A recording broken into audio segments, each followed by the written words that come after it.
High tech, low tech, or no tech. Through our hobbies and our passions, the geek comes out in us all. The world's of geekdom. I am a geek and I'm proud of it. Geeks. Geeks unite. Well, let's get those nerds! Nerds! No! Did you just call me a nerd? Not all geeks are nerds. Yeah. This is Geek Therapy Radio. What are we waiting for?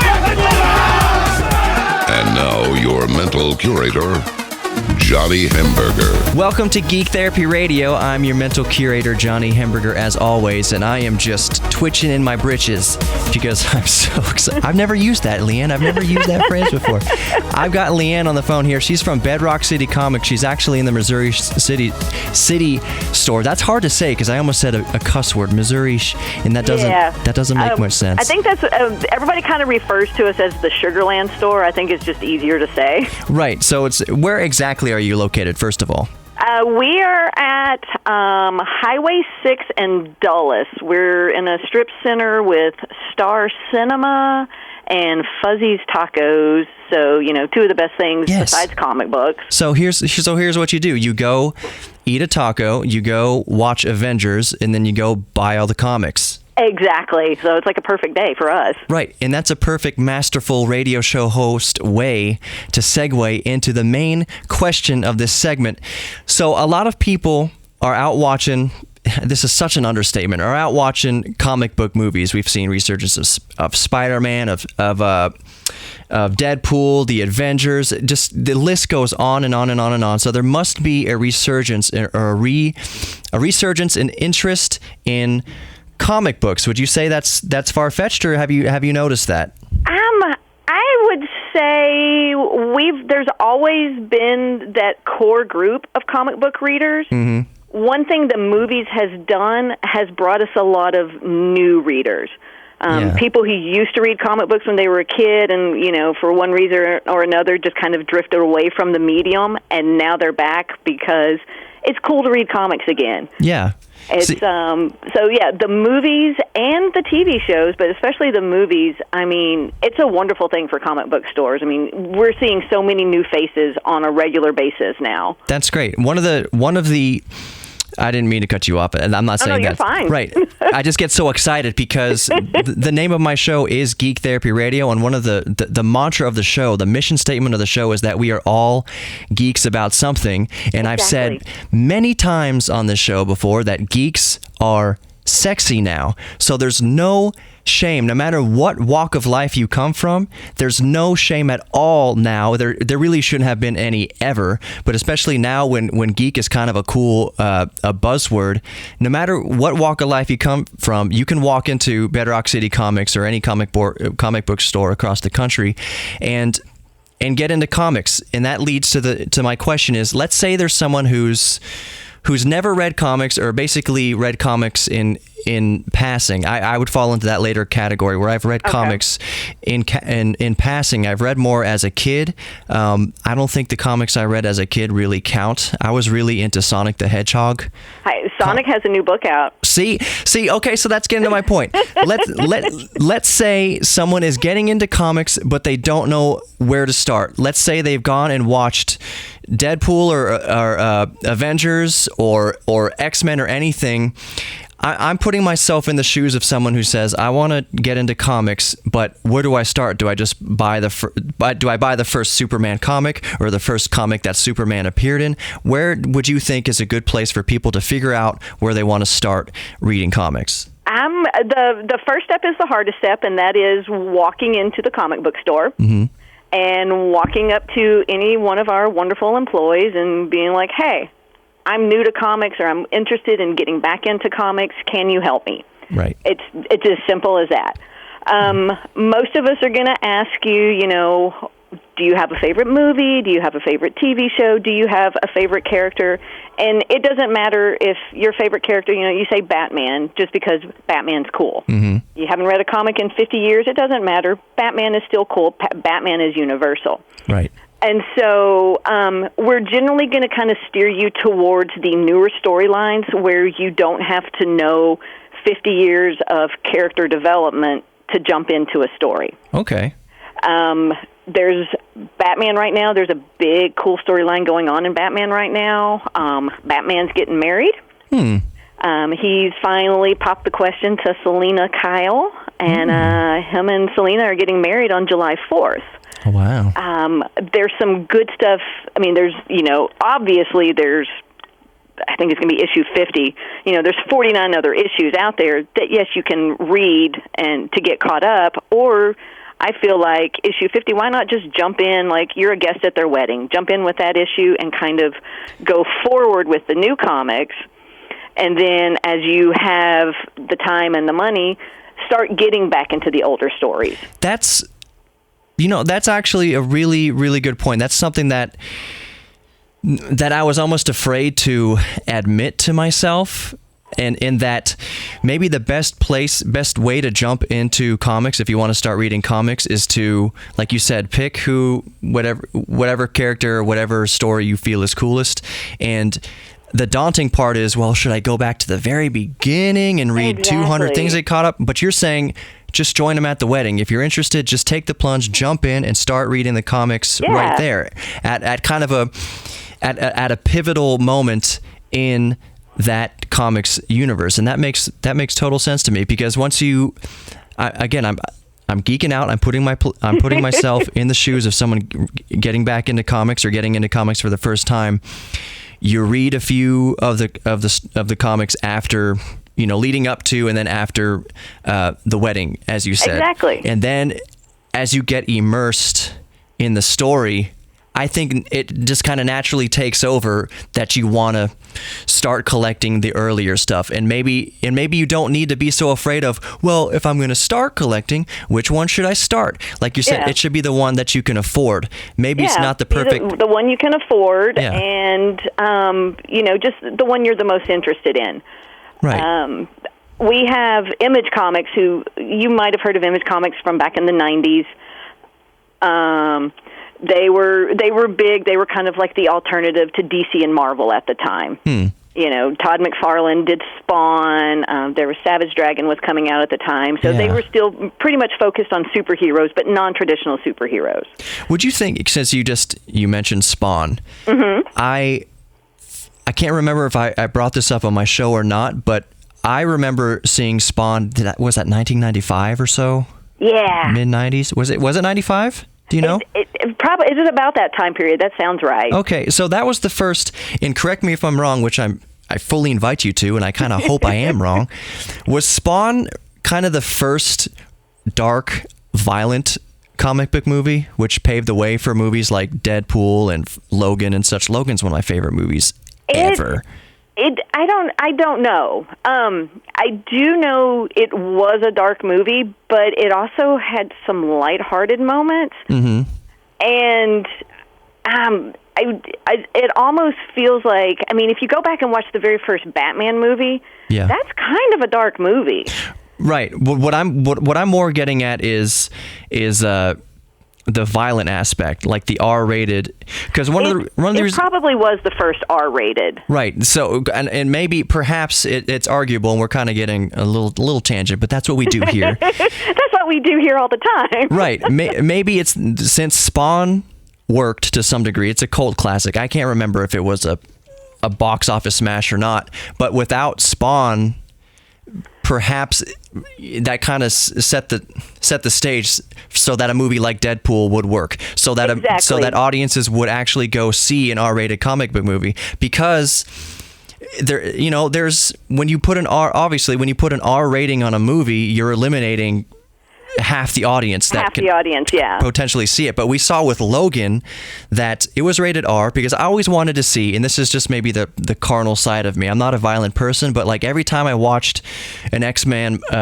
movie, and he's slashing with the claws and everything, and it just kind of, the dude's falling over, I was like, no, if people get slashed with those claws, like, they're going to be falling apart and everything. And not that I lusted for the gore, but I just wanted to see a quote unquote more realistic depiction of what giant swords would do to a person, because it makes me it's intense. It actually puts that twist in your gut, and it adds a whole new element to the story and to the show. It makes him like a legit threat. Right. So not just some dude running around with claws sticking out of his hands who, he's gonna like, attack me with the claws and I'm gonna walk away with a scratch. Right. Like, no, he's a legit threat. Right, and he's human. We can go off on a tangent about Logan. He's a human. He gets injured. He doesn't heal as quickly now, and it's a sad. No spoilers. Go watch Logan. Logan is awesome. Logan was an awesome movie. Yeah, I really enjoyed it. To recap the segment, because I don't want to take up too much of your time. Like you said, we can talk for hours about comics and movies and stuff, and I'm sure we will over the coming years. But to recap. Someone wanting to get into comics, they should just walk into the store, ask an employee, and just, instead of thinking, I need to go back to issue 1, you're saying just dive in. Jump in feet first. Perfect. LeAnn, thank you so much for being on Geek Therapy Radio this week. I can't wait to have you on again in the future. I said, anytime. We can go on for hours. My mind is spinning. I'm already thinking of, what universe do I want to jump into? So okay. Well, I'm going to tell you something cool. Okay. And what day is today? 17th. Today is the 17th. Yeah. Okay, so next Wednesday at our Westheimer location, we're actually having a signing with Mark Waid. Wow. He wrote Kingdom Come. Is one of his big books. He's done. I'm blanking on so much other stuff that he's done, but he wrote. They revamped Archie recently, and so he's like writer on the new Archie stuff. He's doing an in-store signing with us. That's awesome. At the Sugarland store or the Missouri City store? He's going to be at the main location, which is the Westheimer location. Awesome. It's like our flagship store. And one more time, what was the date on that? It is May 23rd. Awesome. LeAnn, thank you so much for being on Geek Therapy Radio. Anytime.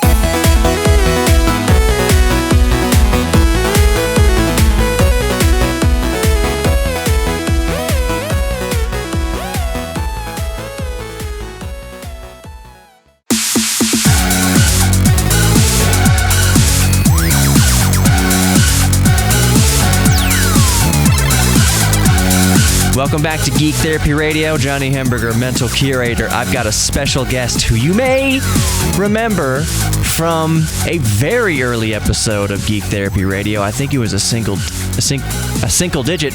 What was it? No, you've been on twice so far. It's Daniel SSSSSS. Yeah. Happy to be here again, Johnny. Thank you for having me. And yes, I've been on twice. That time in Rome, and then that time we got a little saucy and silly in the studio. We got real saucy and silly. But this is the first time that I've had you on that you're actually on another part of the planet Earth.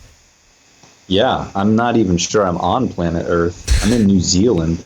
New Zealand? Is New Zealand where they filmed all the Lord of the Thrones or something? Nice.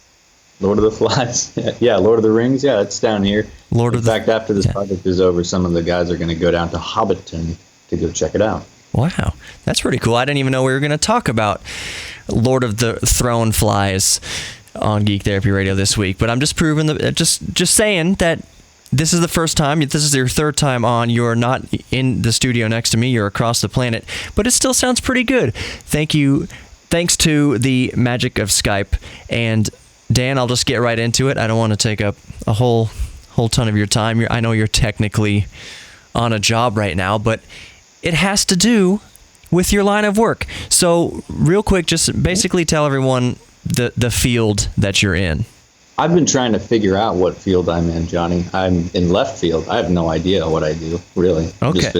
They send me out here and pay me. No, I'm just kidding. So I am in the industrial inspection world, the NDT world, very advanced form of that. What does NDT stand for? It stands for Nondestructive Testing, and that's a way of finding out the integrity of an item, basically, without destroying it. Right. I say right a lot when I talk to people. Right. No, see, when I tell people, I've got my friend, he's in NDT, and I tell people all the time, if radio doesn't work, then I'm going to go get NDT certified, because it is and maybe you can explain it better. Would you say it's a growing industry right now? Yeah, it went through a massive period of growth when I first got into it, and it's a lot better known now. It's pretty widespread across the world, but there will always be NDT jobs out there. There's always going to be a need for it, especially with an aging infrastructure like we have kind of in the U.S. So yeah, it's still going to be an up and coming field, even though it's already quite well known. Yeah, so there's a lot of people our age and especially younger who are just getting out of, I'll say out of even high school, who don't really know what they want to do. Or a better example would be for somebody who went to school for 4 years to get a degree in, let's say, art appreciation or whatever study that there's not art appreciation factories going up. So maybe someone's gone to school for 4 years and they've become disenchanted. They're still serving coffee at Starbucks or whatever, and I'm not denigrating them. I'm not saying that's bad. They're doing what they got to do to make ends meet. But I'd say a lot of people probably haven't even thought of non-destructive testing, and maybe if they like working with their hands and they like working on things, and they're relatively sharp, they can get a non-destructive testing. So Dan, I don't want to put words in your mouth, but I would say that you went to school for 4 years. Is that right? Yeah, I did. I went and got a bachelor's degree in international business.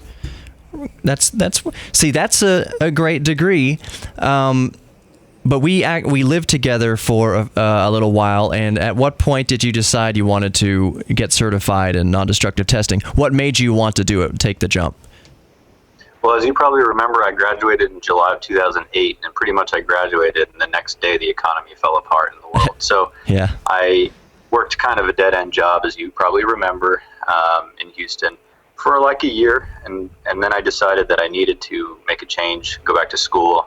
So I kind of scouted around to see like what industries were hiring and what would be a good fit for me. So I couldn't choose between air traffic control, and a friend of mine told me about non-destructive testing. So I kind of thought about it for a while, found a school in Houston that my friend graduated from, and eventually I decided to go with NDT. And the reason I went with that is because, as you know, I get bored easily, and that is an industry that is always changing, and there's a wide variety of applications that you can apply your knowledge to. So there's no reason to ever get bored. There's always something to do.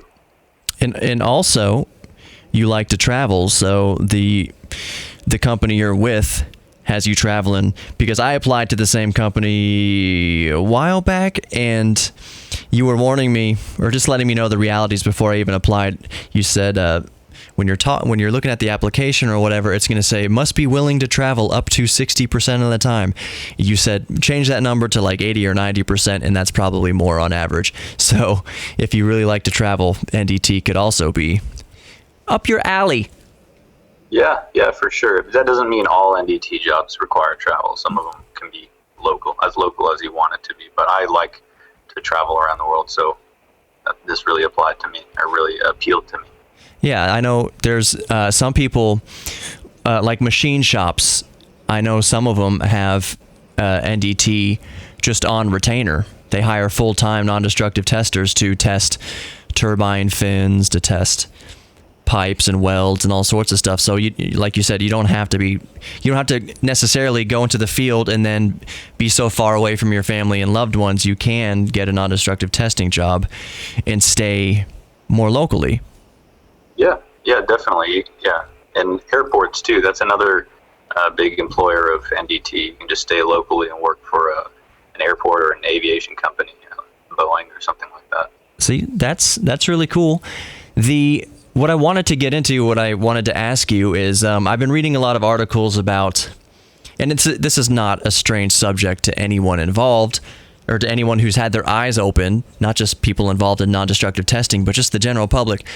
The rise, which is a good thing, of alternative renewable energy sources, in particular wind and solar and geothermal, and maybe a lot of people who might have thought about NDT and not looked into it very much might think that, NDT is one of those jobs that is oil and gas based, that most of it's in oil and gas, which I'm sure probably a big chunk of it, if not most of it, is still in the oil and gas industry. But as renewable energy expands, have you seen any bit? Has your company worked on any renewable energy sources, any industries like that? No, not really. I brought that up a while back, and the response I got was basically, I mean, there's an overwhelming amount of work in the world already in the petrochem industry that there's been no need for us to kind of branch out, because what we're doing, we're very good at what we do, and we're quite happy with how it's going. We do get into a little bit into the nuclear industry also, but yeah, no, we don't do anything in the renewables. But do you know of other companies that are doing work maybe exclusively with, because you got to think wind turbines, those things are absolutely massive, and there are you might not think of it, but there's so many things that can go wrong with a turbine. And when something does go wrong, you can look up YouTube videos of these things flying apart. It's catastrophic, it's deadly, it can cost human life, and I was going to say not more importantly, but maybe to a big company, just as importantly, it can lead to a lot of downtime where they're not producing the product that people are buying. So I think it would be cool if someone went into non-destructive testing for wind turbines. So do you know of other companies that are doing that? I know that companies do it. I couldn't tell you what companies do what exactly or how they do it, but I know that they have to do testing before it goes into service, and then they probably have some kind of a schedule where they need to test things every so many years or whatever. So yeah, I know that they do it, especially on wind turbines, but no, I couldn't tell you who does it. So yeah, I wasn't looking for any specific company, but so they do work on wind turbines, and I assume there's a whole lot of non-destructive testing going into geothermal, because geothermal is essentially, it's still turbines and generators, so you still need non-destructive testing there. What I'm really curious about, and I can't really picture an application where non-destructive testing would be applicable in this field, but solar panels. There is one solar application where perhaps and non-destructive testing would be applicable, and I'll get to that in a second. But have you heard of any non-destructive testing of solar panels? Because pretty much once they're in, and it seems to me like there's not a whole. One of the selling points is that there's not a whole lot of servicing that they require. I don't know of any like high-tech methods of doing something like that. But one type of non-destructive testing, which almost kind of sounds funny, but there's one type that exists. It's just called visual testing, and it is literally just looking at things, and people will pay you money to do that. Of course, you need to be trained and educated on exactly what you're looking for, but that's probably one method that they apply to solar panels, and they probably do have other kind of technologies that go into it, but I don't know what they are.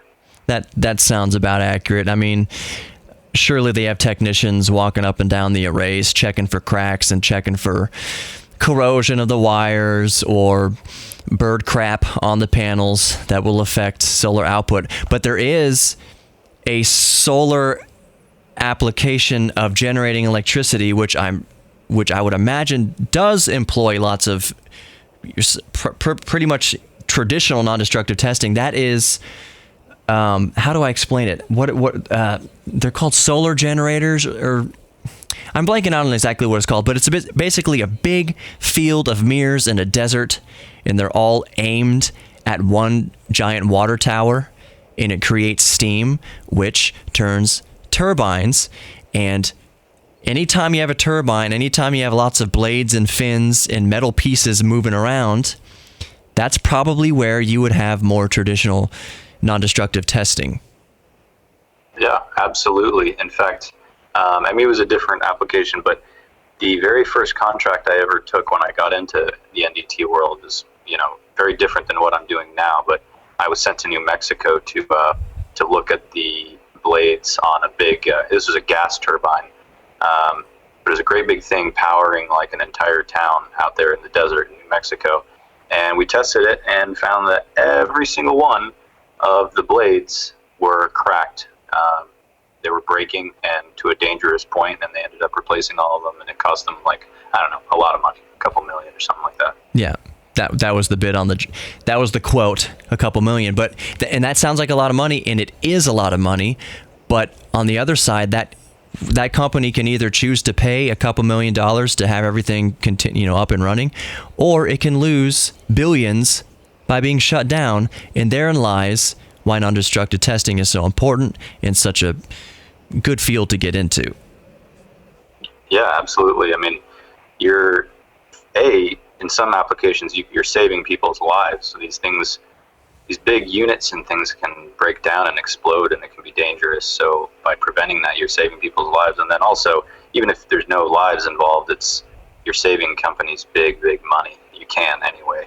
I'll give you an example. I'm not going to name the client, but there was a client out in the Middle East last year that pushed their units too hard, I'll say, and they all failed, and it ended up costing them it was like $5 billion to get all that back up and running. So I mean, if we had been out there earlier, we could have maybe helped them identify that these things were going on, and they could have prevented some of that. But that's the way it goes sometimes. Yeah. So I'll just a couple more things, and I'll let you go. I know you're technically at work somewhere in Game of Thrones, Game of Rings land. What would you say the two, because I already have an idea of it, but what would you say are the two? Explain how you non-destructively test a heater pipe or a pipe running underground. What are one or two of the main devices you'd use, and how do they work? Don't give away any. Okay. Don't give away any. Proprietary information, of course, but basically the general technologies involved. Yeah. So what we do is what's commonly known in the industry, kind of a slang term, is smart pigging.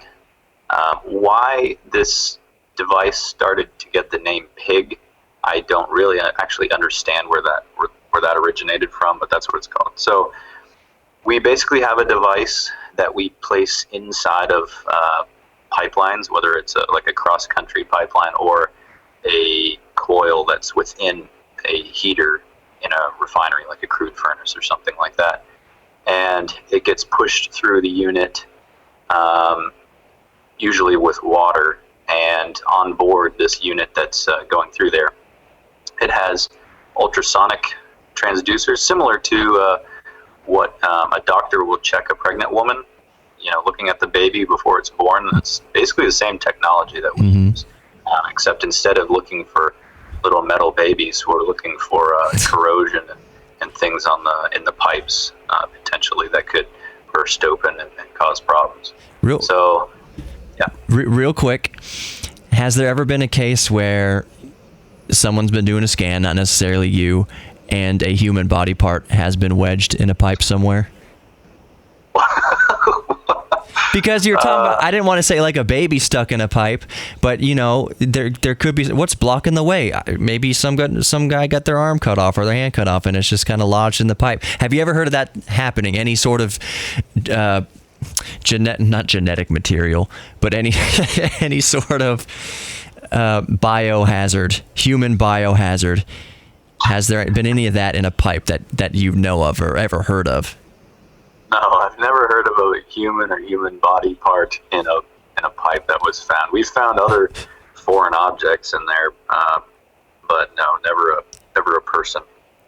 Okay, so the other device, I know there's something in this all depends on the application, because obviously this won't work underground, but you put a device on the outside that crawls up and down the pipe. Is that using a similar ultrasonic technology, or is there anything different there?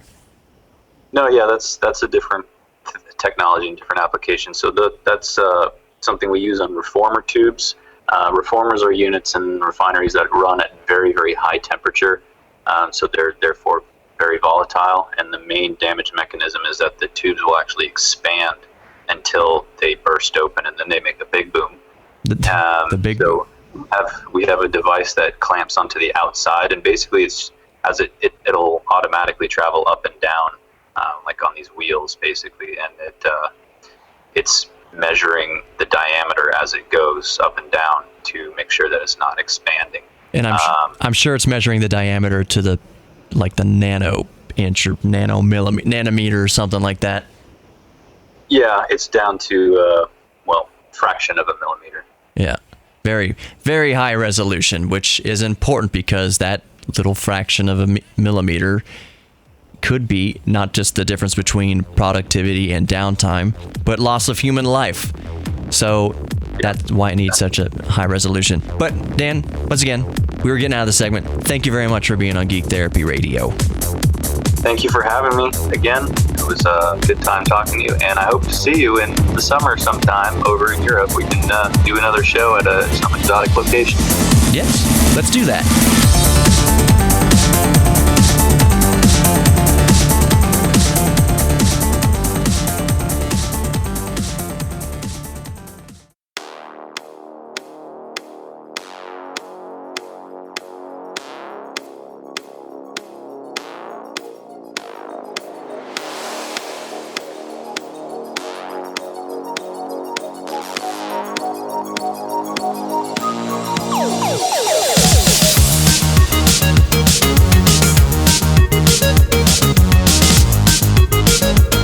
Welcome back to Geek Therapy Radio. I'm Johnny Hamburger, your mental curator. And in this segment, I honestly wanted to talk about something that's been on my mind for, honestly, it was a shower thought that came to me a few days ago. I was thinking in the shower because I just saw some commercials on TV. I saw two, basically what amounts to apology commercials from Uber and from Facebook. You may have seen these commercials. I think Uber got a new CEO, and the CEO's on there saying basically that we'll learn from our past and how we're going to move forward and how we'll address issues as they present themselves going forward, because as we all know, Uber has been in some hot water recently. This happens anytime an industry expands at such a rapid rate. We're seeing it with drones. I know drones have been out for a few years now, but legislation for drones can't keep up with the expansion of that industry, the expansion of that technology. Now, not to sidetrack too much, but when I turn on my DJI Go app and I want to fly my Mavic around, I have these geofences around the area where I cannot fly the drone into. If I want to try to fly the drone into that area, it hits this invisible fence in the air and it cannot penetrate. So, for instance, around airports and stadiums and things like that, when I first turn on the drone, it warns me, you're in a Class D airspace, Class B airspace, whatever. Restricted altitude, restricted all these different parameters. I can't do it's just restricted. And so only now, for the example of the drone industry that I'm talking about right now, only now has the guidelines and the rules, and have we been able to kind of ring in and wrangle the expansion of drones among consumers. Because up until this point, anyone could get a drone, put it up in the air, and do some damage. Thankfully, that has not happened very often. There's very, very, very isolated incidents of drones. Thank God. Isolated incidents of them striking airplanes or helicopters or people. They're very limited. I thought that it would be much more widespread than that. And I think that was the fear of most people as drones became a surging technology, was that A, they're going to spy on us. Your neighbor is going to look through your window and see you in the shower or something like that. And B, drones were going to just be falling out of the sky, killing people, taking airplanes out of the sky. None of that's happened. None of that has happened. And if it has happened, it's been so extremely isolated. But back to my main point. Uber is one of those technologies. Uber is one of those new industries. I say new because taxis have always been around, but Uber has changed the game, and it has expanded so fast and so far out of control, arguably, that we're only now just seeing the reins being tightened. We're only now just seeing some sort of semblance of, dare I say, regulation of that industry. So Uber's been in hot water for this and that, for drivers, background checks on drivers assaulting patrons, blah, blah, blah, all sorts of things. So the new CEO of Uber has a commercial out that's almost like the BP commercial after the New Horizon. What was the explosion out in the Gulf a few years ago that really messed things up? Was it called New Horizon? What was I'm blanking out on it. Maybe it'll come to me. But that BP had that big oil spill in the Gulf a few years ago, and BP, which at the time stood for British Petroleum, now it stands for Beyond Petroleum. BP put out an ad a long time ago apologizing and saying that they are fully taking responsibility and they are going to make things right going into the future.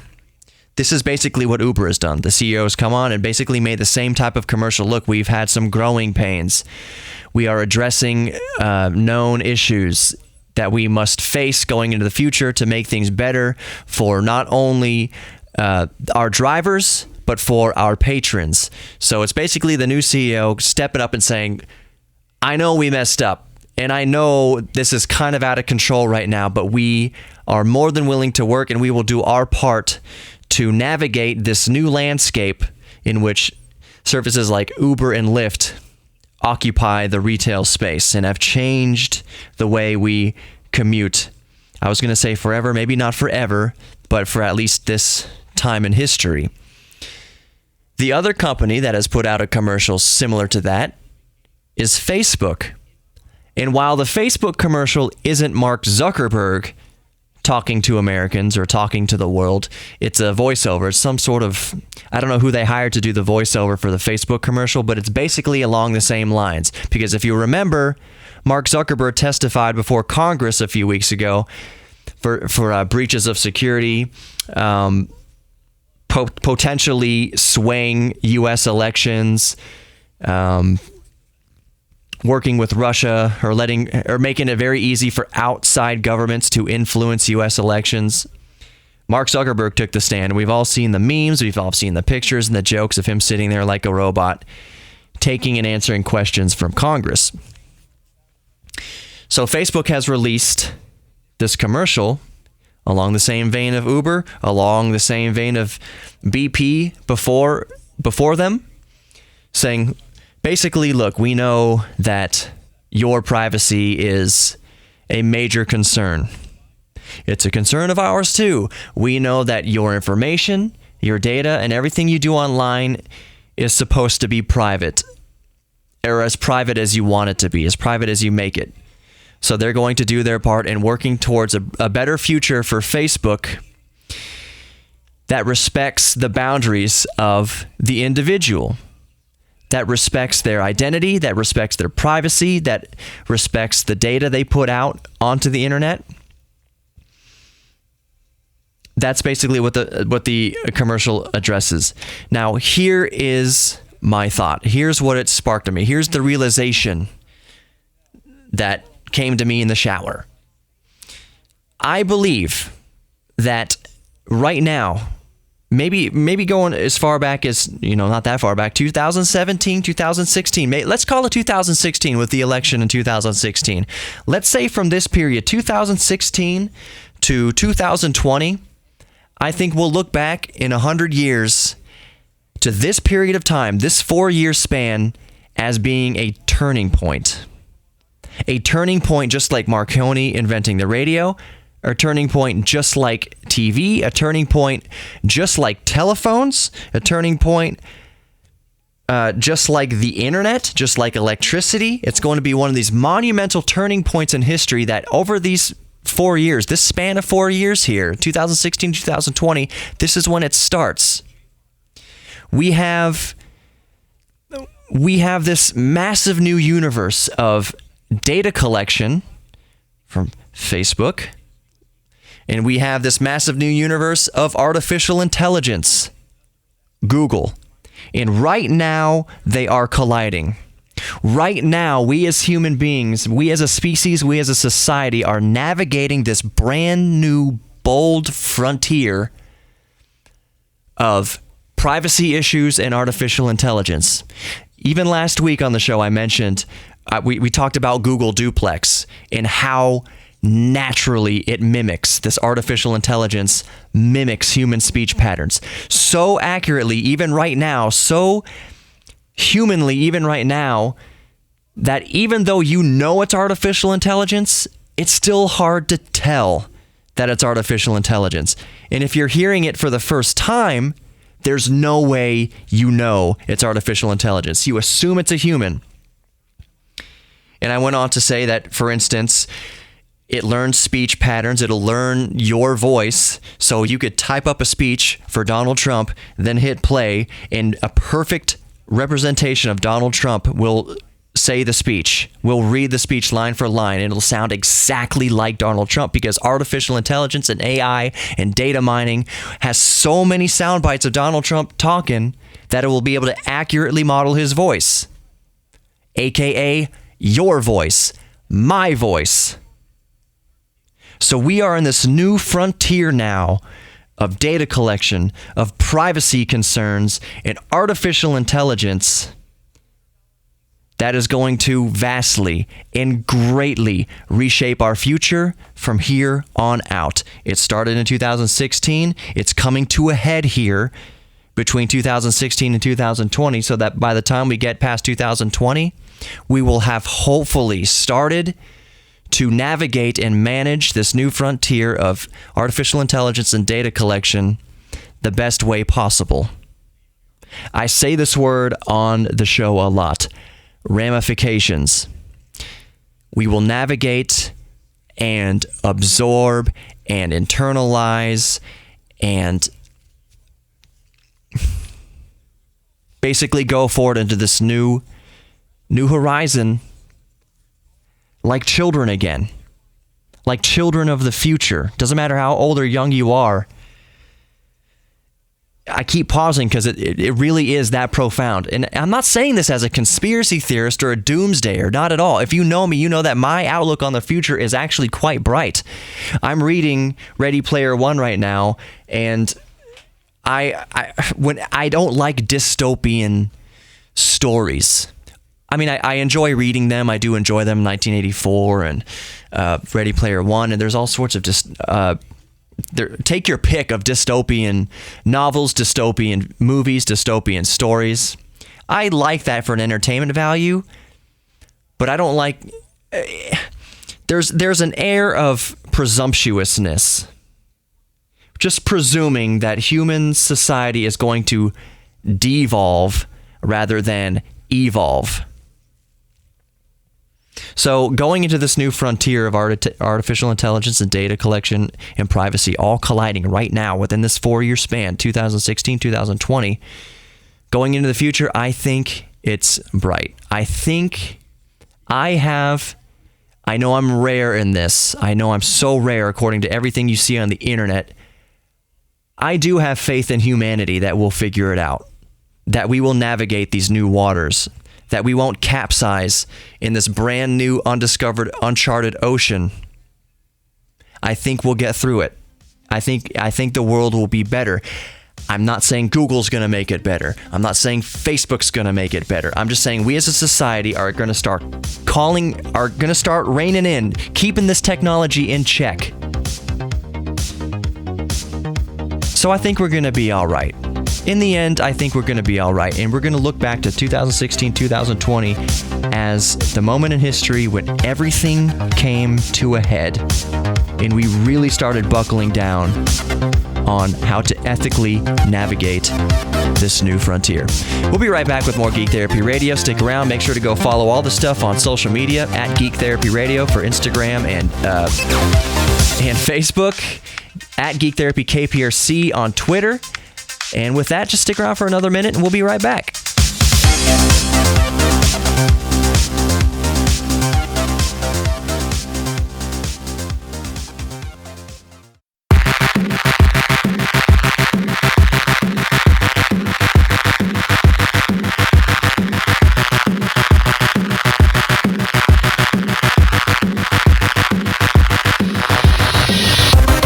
Welcome back to Geek Therapy Radio. Just some quick tech hits on the way out here, the short segment. Intel has officially started shipping its new 10 nanometer process chips, manufacturing process chips. It's only to one manufacturer and only for one product so far, and it's only available in China. But it's the Lenovo 330. We know that it's a 15-watt chip. It's an i3 8121U. And that the Lenovo, we don't know if it has discrete graphics. We don't know if it has embedded graphics on this new 10 nanometer chip, at least this i3 variant of it. But the Lenovo 330 does come with a discrete GPU in the form of an AMD R5. So not the most powerful thing in the world, but it actually sounds like a neat device to me. A low power chip with a low power GPU should still be capable of doing some good things while keeping great battery life. The new 10 nanometer chip also supports new variants of DDR4 in the form of LP DDR4 and LP DDR4X, which is just a lower power variant of DDR4. In other news, the OnePlus 6 has finally launched. It's a smartphone that costs $530, and what's really cool about this, just brief specs, is that it has the Snapdragon 845, which the Samsung Galaxy S9 has, and it also comes in 4 to 6 gigabyte variants. It's a massive display, 6.28 inches, 2280 by 1080, and it's neat. It's neat. What's really neat about this, if you caught it, is that it's a Snapdragon 845 and 4 to 6 gigabytes of RAM, starting at $530. Oh, there's the cat food machine. Hold on. Almost done. So my Samsung Galaxy S9 cost about $800? No, $800, little under $800. I got it refurbished from Best Buy, so for almost half the price, you're getting a phone with the same specs. I still have no buyer's remorse for the Samsung Galaxy S9. It's been great. The last little bit of news is a company called Alphabet. There's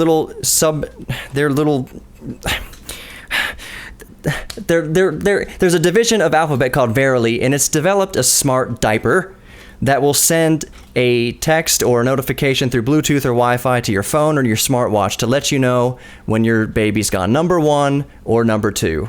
Just that your baby's diaper needs attention.